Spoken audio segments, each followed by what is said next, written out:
வணக்கம். துர்முகி புத்தாண்டு சென்று போய்விட்டு ஹே விளம்பியை அனுப்பி வைத்திருக்கிறது. எப்படி இருக்கும் இந்த ஹே விளம்பி என்பதை பார்க்க இருக்கிறோம். மகர ராசிக்கார நேயர்களே, ஏப்ரல் 14 ஜூன் 20 வரை 7.5 சனி தொல்லை இருக்கும். வீண் செலவுகளும் தூக்க குறைபாடும் துக்கம் அதிகமாதலும் இருக்கும். எனவே ஒவ்வொரு சனிக்கிழமையிலும்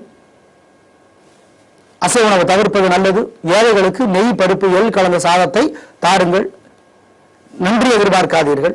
நீல நிற ஆடையை எடுத்து ஏழைகளுக்கு தாருங்கள். ஜூன் 21 அக்டோபர் மாதம் முடிகிற வரை சனி பகவானால் பல நன்மைகள் கிடைக்கும். வருமானம் சிறக்கும். எல்லா துறையிலும், எல்லா வகையிலும், எல்லா கார்களுக்கும், எல்லா நிலைமைகளிலும் உயர்வுகள் ஜூன் 21 அக்டோபர் முடிகிற வரை இருக்கும். நவம்பரிலிருந்து திரும்பவும் 7.5 சனியினுடைய தொல்லைகள் அதிகமாகும். அடுத்த ஏப்ரல் வரை இருக்கும் என்பதனால சனி பகவானுக்கான நாங்கள் சொல்லிய பரிகாரங்களை நவம்பர் மாதம் முதல் திரும்பவும் ஒவ்வொரு சனிக்கிழமையிலும் நீங்க செய்யணும். 7.5 சனி ஆரம்பிக்குது, ஞாபகம் வச்சுக்கோங்க. ஜூலை மாதம் வரை உங்கள் ராசிக்கு 2ஆம் இடத்திலே இருக்கிற கேதுவும் 8ஆம் இடத்தில் இருக்கிற ராகுவும் பல தொல்லைகளை செய்கிறார்கள். எனவே இந்த தமிழ் புத்தாண்டிலிருந்து ஜூலை மாதம் முடிகிற வரைக்கும் ஒவ்வொரு செவ்வாய்க்கிழமை கேது பகவானுக்குரியது. அவருக்கு வழிபாட்டை செய்யுங்க. விநாயகர் பெருமான தீபமேத்தி கும்பிடுங்க. ஏழைகளுக்கு பொருளுதவி செய்யுங்க. ஒவ்வொரு சனிக்கிழமையிலையும் அம்மன் கோயிலில் தீபம் போடுங்க. ஏழைகளுக்கு உளுந்து வடை செய்து கொடுங்க. மறந்துடாதீங்க. ஆகஸ்ட்ல இருந்து கேது பகவானுடைய தொல்லையும் குறையும், ராகு பகவானுடைய தொல்லையும் குறையும். ஆனா பெரியதாக உதவி இருக்கும்னு சொல்ல முடியாது. ஆனா தொல்லைகள் குறையும். எனவே ராகுகேதுக்கான பரிகாரத்தை இந்த தமிழ் புத்தாண்டு முழுக்கவே இந்த ஏப்ரல்ல இருந்து அடுத்த ஏப்ரல் வரைக்கும் நீங்க செஞ்சுக்கிட்டே தான் இருக்கணும். அதான் நிதர்சனமான உண்மை. செப்டம்பர் ஆரம்பம் வரை, அதாவது ஆகஸ்ட் முடிகிற வரை, ஏப்ரல் 14 ஆகஸ்ட் முடிகிற வரை குரு பகவானுடைய கருணை உங்களுக்கு நிறைய இருக்கிறது. எனவே உயர்வை தருவார், நன்மையை தருவார். உத்தியோகத்தில், வியாபாரத்தில், கலையில், குடும்பத்தில், அரசியலில், பொருளாதாரத்தில், ஆரோக்கியத்தில் ஏப்ரல் 14 முதல் ஆகஸ்ட் முடிகிற வரை குரு பகவானாலே உதவிகள் உங்களுக்கு அதிகமாக இருக்கும். அதனாலே பல நன்மைகளை நீங்கள் அடைவீர்கள். ஆனா செப்டம்பர்ல இருந்து குரு பகவானுடைய தொல்லையும் உங்களுக்கு அதிகமாவதால் ஒவ்வொரு வியாழக்கிழமையும் செப்டம்பர்ல இருந்து சுண்டலை வேக வைத்து ஏழைகளுக்கு கொடுங்கள். ஏழைகளுக்கு நீல நிற ஆடையையும் மஞ்சள் நிற ஆடையையும் வியாழக்கிழமைகளில் கொடுங்கள். குருதோஷம் விலகும். இல்லைன்னா செப்டம்பர்ல இருந்து உங்க உத்தியோகத்தில், குடும்பத்தில், வருமானத்தில் குறைபாடு வரும். எனவே இந்த தமிழ் புத்தாண்டு உங்களுக்கு பல சிரமங்களை அளிக்க காத்திருக்கிறது. எனவே வழிபாடு செய்து தப்பித்துக் கொள்ளலாம். ஏனென்றால் 7.5 சனி தோன்றுகிறது. குரு பகவானுடைய கருணை செப்டம்பரில் இருந்து குறைகிறது. ஆனால் ராகுகேதுனுடைய தொல்லை ஆகஸ்ட்ல இருந்து குறைகிறது என்பது ஒரு ஆறுதலான விஷயம். மொத்தத்தில் வழிபாடு செய்தால் தப்பித்துக் கொள்ளலாம்.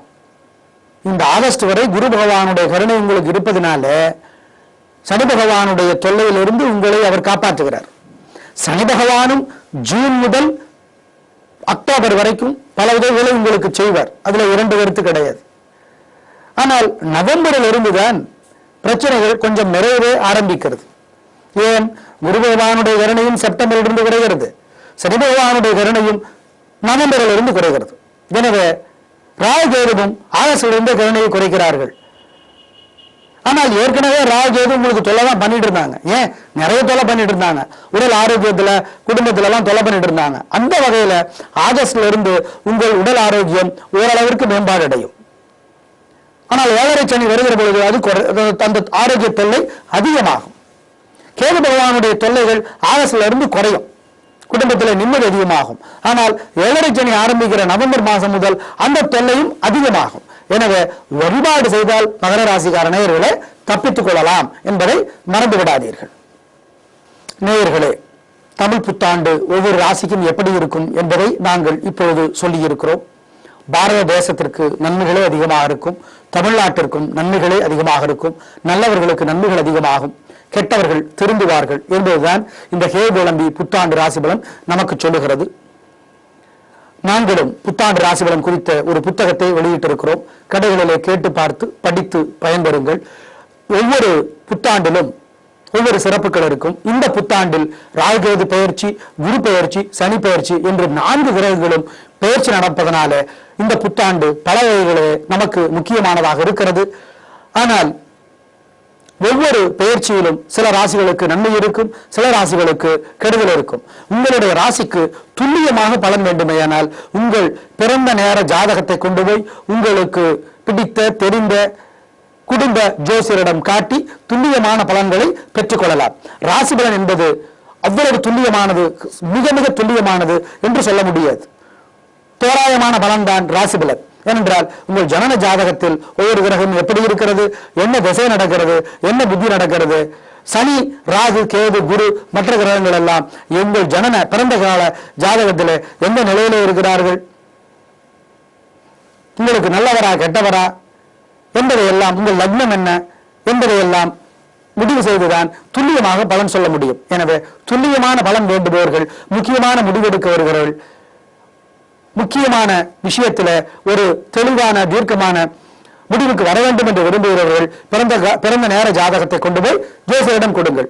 ஒன்றை மறந்து விடாதீர்கள், ஒரு வீட்டுல ஜாதகம் பார்க்கிறப்போ குடும்பத் தலைவர் ஜாதகம் மட்டும் பார்த்தா பத்தாது. குடும்பத் தலைவரோட ஜாதகம், மனைவியோட ஜாதகம், குழந்தைகளோட ஜாதகம், இது எல்லாத்தையும் சேர்த்து பார்க்கறது தான் நல்லது.